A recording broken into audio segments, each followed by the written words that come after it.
सभी साथियों को नमस्कार। एजुकेशन स्पेशल यूट्यूब चैनल के माध्यम से आप सभी मित्रों का बहुत बहुत स्वागत है। जैसा कि सभी साथी जानते हैं कि एजुकेशन स्पेशल एक ऐसा ऑनलाइन प्लेटफॉर्म है जिसके माध्यम से शिक्षकों से जुड़ी हुई, कर्मचारियों से जुड़ी हुई और विद्यार्थियों से जुड़ी हुई महत्वपूर्ण जानकारी आप तक पहुंचाने का प्रयास इस प्लेटफॉर्म के माध्यम से किया जाता है। आज फिर एक महत्वपूर्ण वीडियो जो कि स्कूल शिक्षा विभाग की स्थानांतरण नीति से संबंधित है। पूरी नीति को मैं आज विस्तार से और विस्तृत रूप से एक एक बिंदु को आपको बताने वाला हूं। हम वीडियो की शुरुआत करेंगे। शुरू करने से पहले यदि आप चैनल पर नए हैं और अभी तक आपने चैनल को सब्सक्राइब नहीं किया है तो मित्रों सबसे पहले आप चैनल को सब्सक्राइब करें, बेल आइकन को प्रेस करें ताकि आने वाले वीडियो के नोटिफिकेशन आपको मिलते रहेंगे। साथ ही साथ आप वीडियो को बिना स्किप किए हुए अंत तक पूरा देखेंगे ताकि पूरी जानकारी आपको यहाँ पर स्पष्ट रूप से मिल सकेगी। आइए जानते हैं स्कूल शिक्षा विभाग द्वारा क्या परिपत्र जारी किया है और किस प्रकार की नीति स्कूल शिक्षा विभाग द्वारा बनाई गई है। आइए जानते हैं। मध्य प्रदेश शासन स्कूल शिक्षा विभाग मंत्रालय वल्लभ भवन भोपाल द्वारा दिनांक 8 सितंबर 2022 को एक महत्वपूर्ण परिपत्र जारी किया गया है जिसमें इन्होंने लिखा है प्रति आयुक्त लोक शिक्षण मध्य प्रदेश भोपाल, संचालक राज्य शिक्षा केंद्र भोपाल, समस्त कलेक्टर्स मध्य प्रदेश, समस्त मुख्य कार्यपालन अधिकारी जिला पंचायत, समस्त संभागीय संयुक्त संचालक लोक शिक्षण, समस्त जिला शिक्षा अधिकारी मध्य प्रदेश को यहाँ पर पत्र प्रेषित किया गया है।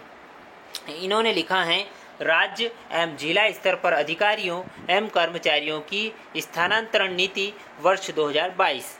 प्रदेश में राज्य, संभाग एवं जिला स्तर पर विभागीय अधिकारियों और कर्मचारियों के लिए निम्नानुसार स्थानांतरण नीति निर्धारित की जाती है।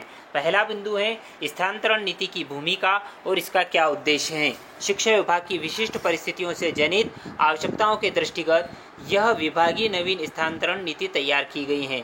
शिक्षण सत्र प्रतिवर्ष एक निश्चित समय पर प्रारंभ होता है और इस नीति का प्रमुख उद्देश्य शिक्षण सत्र प्रारंभ होने से पूर्व विद्यालयों में शिक्षकों की युक्त उपलब्धता सुनिश्चित करना है। सामान्य प्रशासन विभाग द्वारा प्रतिवर्ष जारी होने वाली स्थानांतरण नीति से इस नीति को पृथक रखा गया है क्योंकि शिक्षण सत्र के दौरान स्थानांतरण प्रक्रिया संचालित होने से विद्यालयों में पठन पाठन की अपूरणीय क्षति होती है। इस नीति के तहत शिक्षकों के स्थानांतरण प्रत्येक वर्ष ग्रीष्मकालीन अवकाश की अवधि के पूर्व निश्चित कालखंड में किए जाएंगे ताकि सत्र प्रारंभ होने पर पठन पाठन सुचारू ढंग से संपादित हो सके।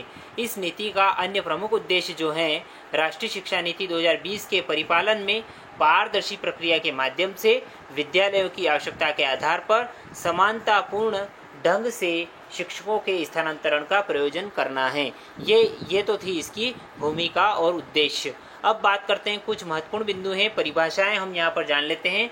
इस अधिसूचना में जब तक कि संदर्भ से अन्यथा अपेक्षित न हो। पहला है शैक्षणिक सत्र। शैक्षणिक सत्र का अर्थ यहाँ पर शैक्षणिक सत्र से अभिप्रेत है कोई काला अवधि जो राज्य सरकार द्वारा इस रूप से विनिर्दिष्ट की जाए।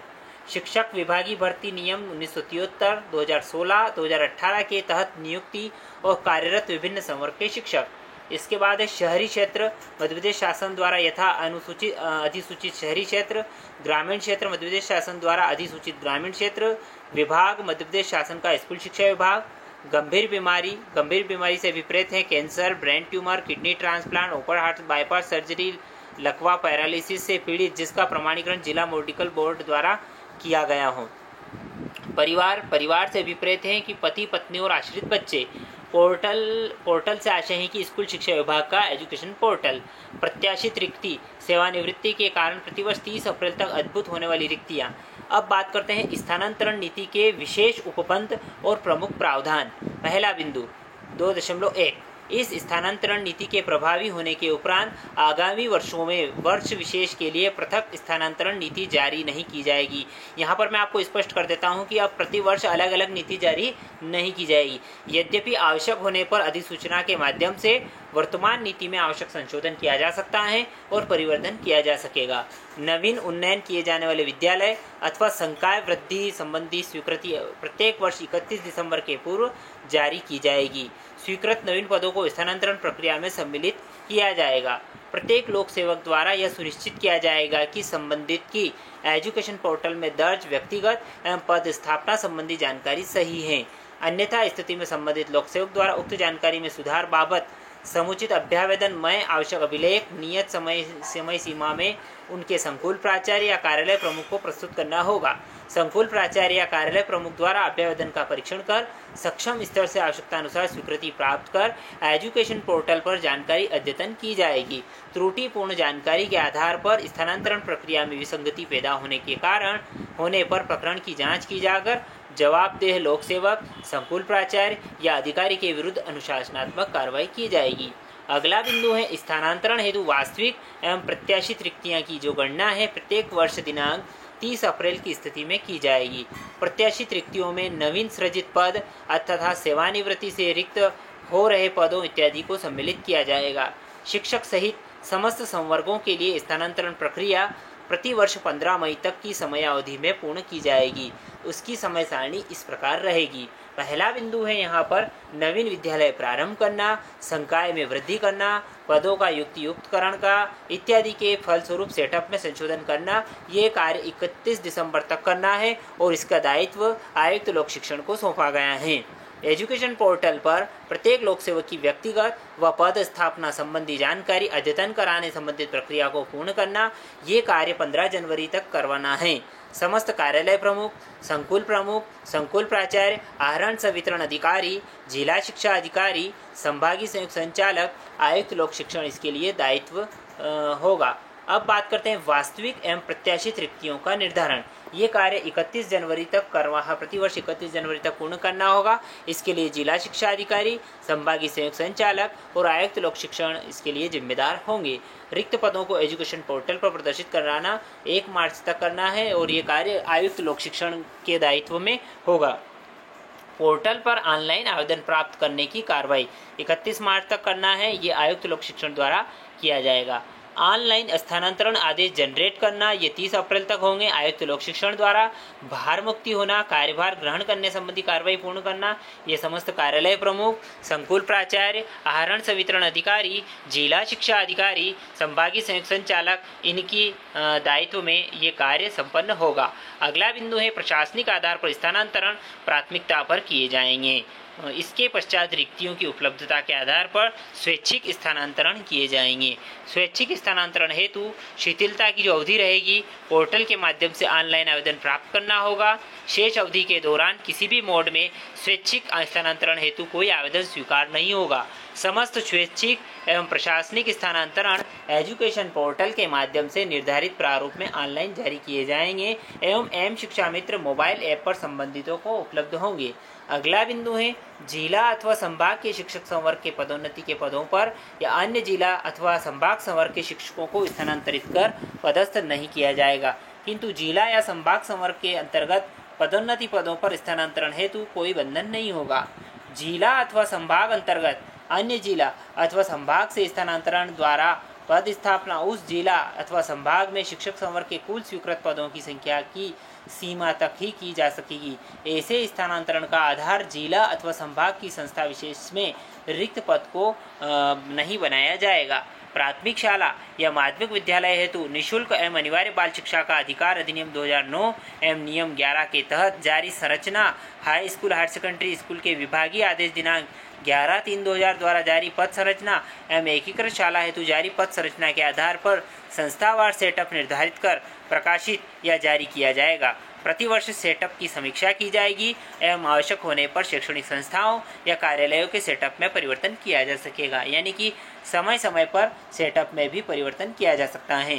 संस्था विशेष हेतु संख्या व विषयमान से जैसी भी स्थिति हो निर्धारित सेटअप से कार्यरत शिक्षकों को अतिशेष श्रेणी में चिन्हित किया जाएगा और अतिशय शिक्षकों के लिए इस नीति की कंडिका 3.2 अनुसार समरूप पदों पर शिक्षकों की कमी वाली संस्थाओं में पद स्थापना की जाएगी।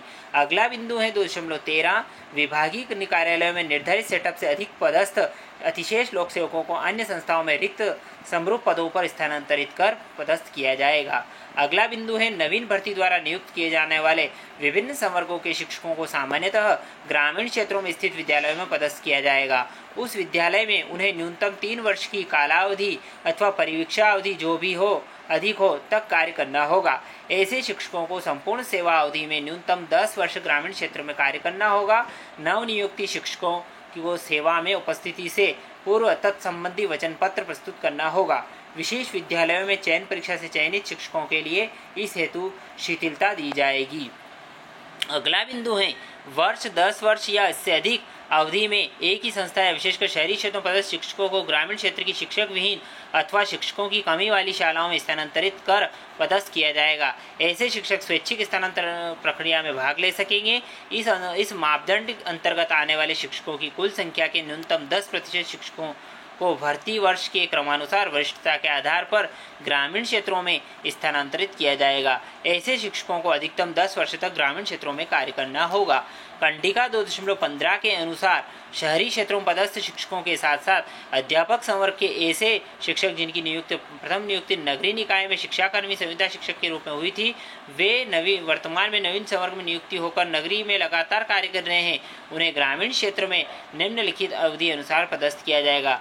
2001 से नियुक्त संविदा शिक्षक या कर्मी 5 वर्ष, 2008 तक नियुक्त संविदा शिक्षक 7 वर्ष, 2013 तक नियुक्त संविदा शिक्षक 10 वर्ष और 2018 के पश्चात नियुक्त शिक्षक उनको भी 10 वर्ष पे यहाँ पर नियुक्ति की जाएगी। कंडिका 2.15 एवं 2.16 के परिप्रेक्ष्य में ऐसे शिक्षक जिनकी सेवानिवृत्ति में 3 वर्ष शेष है एवं गंभीर बीमारी विकलांगता से पीड़ित हैं, उन्हें इस प्रक्रिया से मुक्त रखा जाएगा। इन कंडिकाओं के तहत कार्रवाई के संबंध में आवश्यक मैट्रिक्स या अधिभार निर्धारण आयुक्त लोक शिक्षण द्वारा नियत किया जाएगा। अगला बिंदु है दूरस्थ ग्रामीण क्षेत्रों अथवा आदिवासी बहुल क्षेत्रों में प्रशासकीय रूप से पदस्थ किए गए शिक्षकों को प्रोत्साहन भत्ते के रूप में एक निश्चित राशि प्रदान की जाएगी, जैसा कि निर्धारित किया जाए। इस नीति के प्रकाशन के 3 माह की अवधि में ऐसे क्षेत्रों के विद्यालयों का चिन्हांकन आयुक्त लोक शिक्षण द्वारा किया जाएगा। आयुक्त लोक शिक्षण के तहत विभिन्न संवर्ग के शिक्षकों, प्राचार्यों तथा अधिकारियों को विभाग अंतर्गत अन्य कार्यालयों, मंडलों जैसे राज्य शिक्षा केंद्र, माध्यमिक शिक्षा मंडल, पाठ्यपुस्तक निगम, ओपन बोर्ड, महर्षि पतंजलि संस्कृत संस्थान इत्यादि में किसी पद विषय को स्थानांतरण द्वारा प्रदर्शित किया जा सकेगा। ऐसी पद स्थापना संबंधित कार्यालय की मांग, शर्तों एवं नियत प्रक्रिया के अनुसार निश्चित अवधि हेतु की जाएगी। संबंधित को वेतन भत्ते का आदि का भुगतान उस विभाग अध्यक्ष या कार्यालय द्वारा किया जाएगा जिसमें संबंधित शिक्षक या प्राचार्य को पदस्थ किया गया है। अन्य विभाग अध्यक्ष मंडलों में स्थानांतरण के कारण हुई कमी की प्रतिपूर्ति हेतु पदस्थ किए गए शासकीय सेवकों की संख्या मान से ऐसो पदों को आयुक्त लोक शिक्षण के अधीन समान संवर्गीय पदों में जोड़ा जाएगा। शिक्षा विभाग से अन्य विभाग में प्रतिनियुक्ति पर पदस्थापना सामान्य प्रशासन विभाग द्वारा निहित प्रावधानों के तहत अपरिहार्य परिस्थितियों में ही की जाएगी। इस हेतु आयुक्त लोक शिक्षण अधिकृत होंगे। प्रतिवर्ष शिक्षा विभाग से अन्य विभागों प्रतिनियुक्ति पर पदस्थ लोक सेवकों के संबंध में आयुक्त लोक शिक्षण द्वारा समीक्षा की जाएगी एवं विभागीय आवश्यकता अनुसार ऐसे लोक सेवकों को वापिस मूल विभाग में पदस्थ करने संबंधी निर्णय भी लिया जाएगा। अगला बिंदु है विभिन्न संवर्ग के शिक्षकों या प्राचार्यों को निर्वाचित जनप्रतिनिधियों की निजी पद स्थापना में पदस्थ नहीं किया जाएगा। यहाँ पर मैं आपको क्लियर कर देता हूँ कि पहले क्या होता था कि सांसद लोग, विधायक लोग ये क्या करते थे, शिक्षक या प्राचार्यों को अपने निजी पद स्थापना में रख लेते थे, उनकी नियुक्ति कर देते थे, लेकिन अब ऐसा नहीं होगा। अब बताऊंगा मैं आपको स्थानांतरण प्रक्रिया, किस प्रकार से स्थानांतरण प्रक्रिया रहेगी। स्वैच्छिक स्थानांतरण 3.1 रिक्त पदों पर स्वैच्छिक स्थानांतरण ऑनलाइन किए जा सकेंगे, किंतु उपलब्ध मानवीय संसाधनों के युक्ततम उपयोग करने या उनका समानुपातिक रूप से वितरण करने एवं क्षेत्र विशेष के एकत्रीकरण रोकने की दृष्टिगत स्वैच्छिक स्थानांतरण या पदोन्नति प्रक्रिया से पूर्व पद विशेष को अवरुद्ध ब्लॉक किया जाएगा। स्थानांतरण हेतु प्राथमिकता का जो क्रम रहेगा वो निम्नानुसार तालिका के अनुसार होगा और अतिशेष शिक्षकों को प्रत्येक श्रेणी में वरीयता दी जाएगी। अब पहला बिंदु है पुरुष या महिला। स्थानांतरण सत्र से पहले सत्र की वार्षिक परीक्षा में कक्षा 10वीं की बोर्ड परीक्षा में 100% परिणाम लाने वाले विद्यालयों में पदस्थ प्राचार्य या समस्त शैक्षणिक अमला 10वीं की परीक्षा में न्यूनतम 40 छात्रों का सम्मिलित होना अनिवार्य है।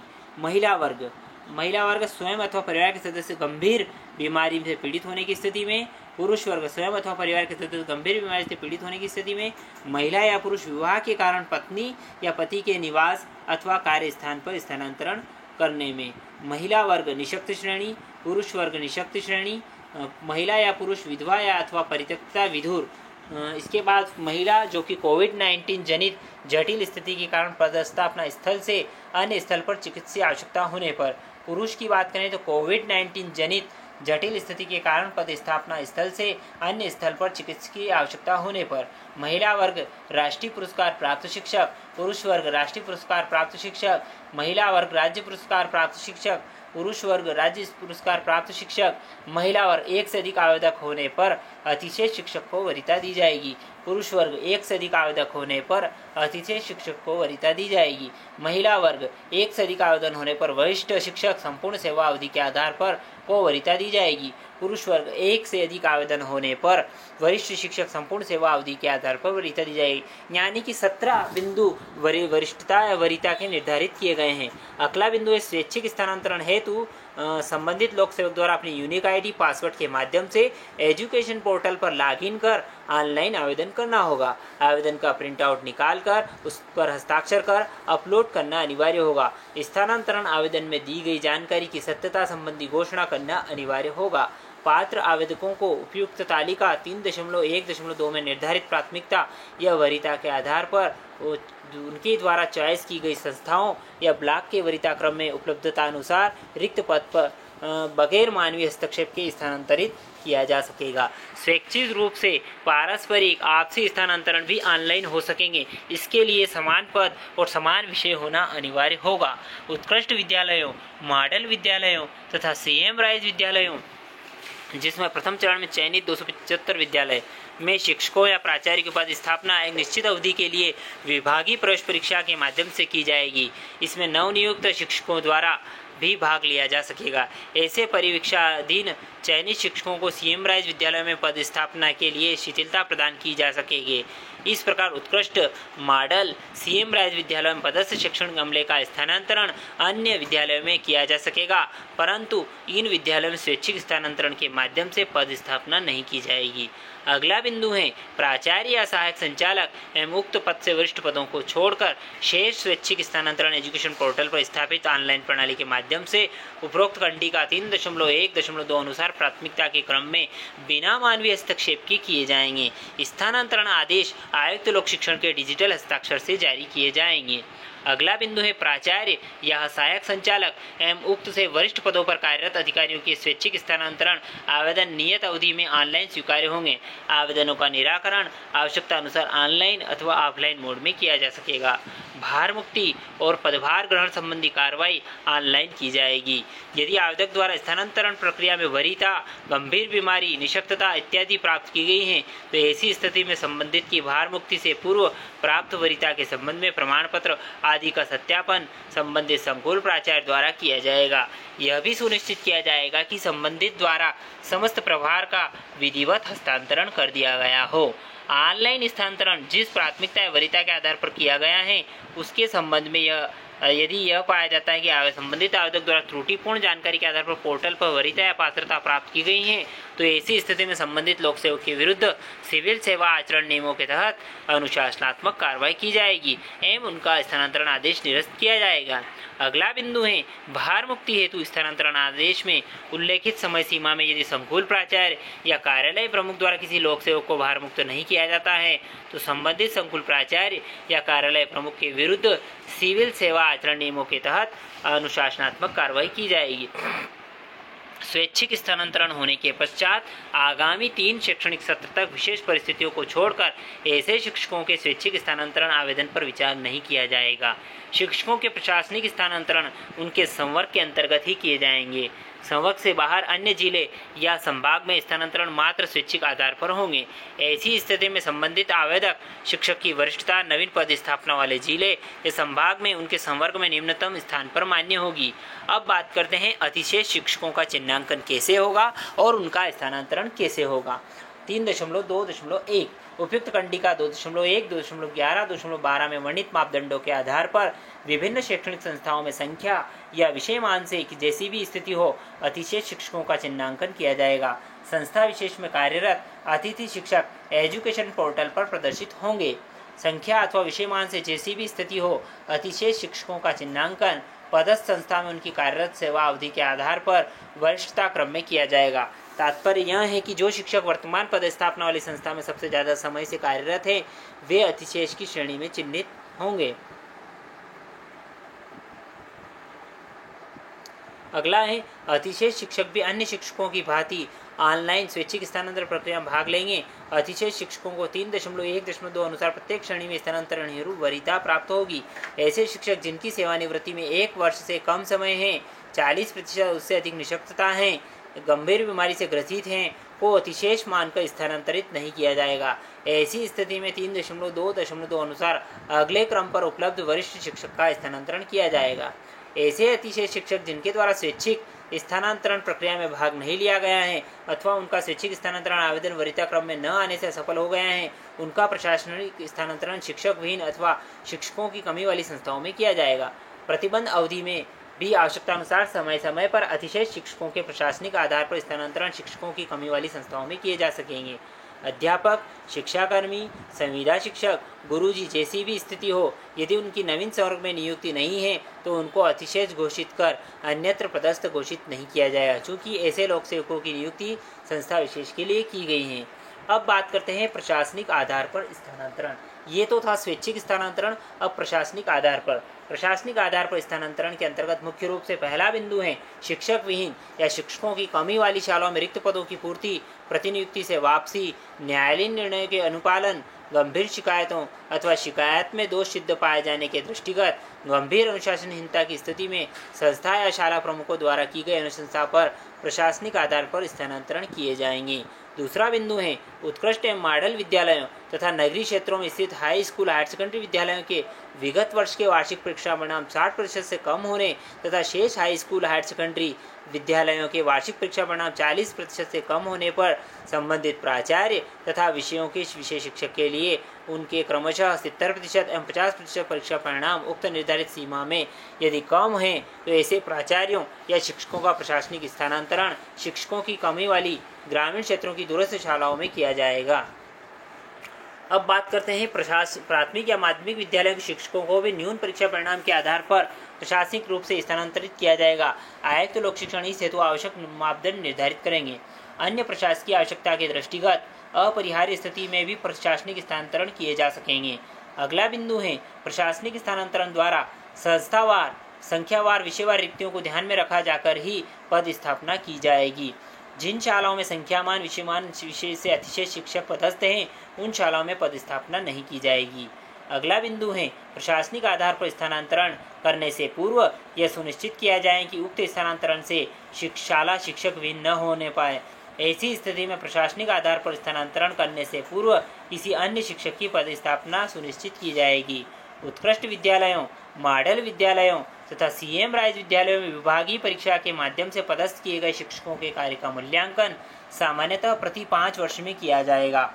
मूल्यांकन में अपेक्षित परिणाम प्राप्त न होने पर उन्हें ग्रामीण क्षेत्रों के शिक्षकों की कमी वाले विद्यालय में स्थानांतरित किया जाएगा, किंतु 5 वर्ष के पूर्व भी प्राचार्य की अनुशंसा पर अपेक्षित परिणाम प्राप्त न होने की स्थिति में स्थानांतरित किया जा सकेगा। कार्य सुविधा के दृष्टिगत प्रशासनिक आधार पर उत्कृष्ट विद्यालयों, मॉडल विद्यालयों एवं सीएम राइज विद्यालय में कार्यरत प्राचार्य शिक्षकों का आपसी स्थानांतरण संबंधित विद्यालयों के अंतर्गत किया जा सकेगा। विभिन्न विभागीय कार्यालयों में सामान्यतः 3 वर्ष से अधिक समय से एक ही स्थान पर कार्यरत, विशेष रूप से क्रय, स्टोर, स्थापना शाखा में कार्यरत कर्मचारियों को अन्य कार्यालय, शाखा या कक्ष में पदस्थ किया जा सकेगा। समस्त प्रशासनिक आधार पर स्थानांतरण विभागीय मंत्री जी के अनुमोदन उपरांत आयुक्त लोक शिक्षण द्वारा ऑनलाइन जारी किए जाएंगे। इसके बाद प्रत्येक पद या संवर्ग में वर्ष में प्रतिबंध अवधि या प्रतिबंध शिथिलीकरण अवधि को मिलाकर अधिकतम निम्नानुसार स्थानांतरण किए जा सकेंगे। पद या संवर्ग की संख्या यदि 200 तक है तो 20% होंगे, 200 से अधिक हैं तो 15% स्थानांतरण हो सकेंगे। बात करते हैं अगले प्रतिबंध अवधि में प्रशासनिक आधार पर स्थानांतरण। प्रतिबंध की अवधि प्रत्येक वर्ष कंडिका दोषम प्लान में उल्लेखित संवर्ग विशेष के लिए स्थानांतरण की शिथिलता अवधि को छोड़कर होगी। प्रतिबंध अवधि में प्रशासनिक आधार पर स्थानांतरण 3.3.123 के दृष्टिगत किए जाएंगे। प्रतिनियुक्ति में वापसी के प्रकरणों में प्राचार्य संवर्ग या उनके कनिष्ठ पदों के लिए पदस्थापना आदेश प्रशासकीय अनुमोदन उपरांत आयुक्त लोक शिक्षण द्वारा तथा शेष वरिष्ठ पदों के लिए शासन स्तर से पदस्थापना आदेश जारी किए जाएंगे। प्रतिनियुक्ति से वापसी संबंधी पदस्थापना कार्य के दृष्टिगत अधिक आवश्यकता वाले रिक्त पदों पर की जाएगी। अगला बिंदु है प्रतिबंध अवधि में प्रथम श्रेणी अधिकारियों के प्रकरणों में समन्वय में माननीय मुख्यमंत्री जी के अनुमोदन उपरांत स्थानांतरण आदेश जारी किए जाएंगे।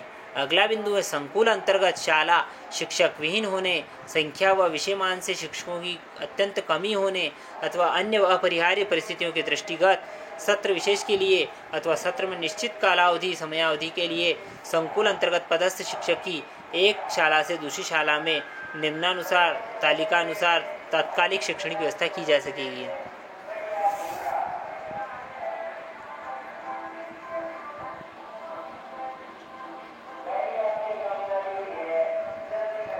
माध्यमिक शिक्षक, उच्च श्रेणी शिक्षक, प्रधानाध्यापक माध्यमिक शाला, उच्च माध्यमिक शिक्षक, व्याख्याता, खेलकूद शिक्षक श्रेणी ब, इसके लिए सक्षम अधिकारी होंगे संभागीय संयुक्त संचालक, संबंधित संकुल या संस्था प्रमुख की मांग व जिला शिक्षा अधिकारी की अनुशंसा पर। प्राथमिक शिक्षक, सहायक शिक्षक, प्रधानाध्यापक प्राथमिक शाला, खेलकूद शिक्षक श्रेणी अ, जिला शिक्षा अधिकारी संबंधित संकुल या संस्था प्रमुख की मांग पर। उपयुक्तानुसार शिक्षकों की शैक्षणिक व्यवस्था आवश्यक पूर्णकालिक अथवा अंशकालिक रूप से सत्रांत तक के लिए की जा सकेगी, जो सत्र की समाप्ति पर स्वतः निष्प्रभावी हो जाएगी। स्थानांतरण नीति की अन्य शर्तें क्या क्या हैं वो भी जान लें। जिन अधिकारियों या कर्मचारियों की सेवानिवृत्ति में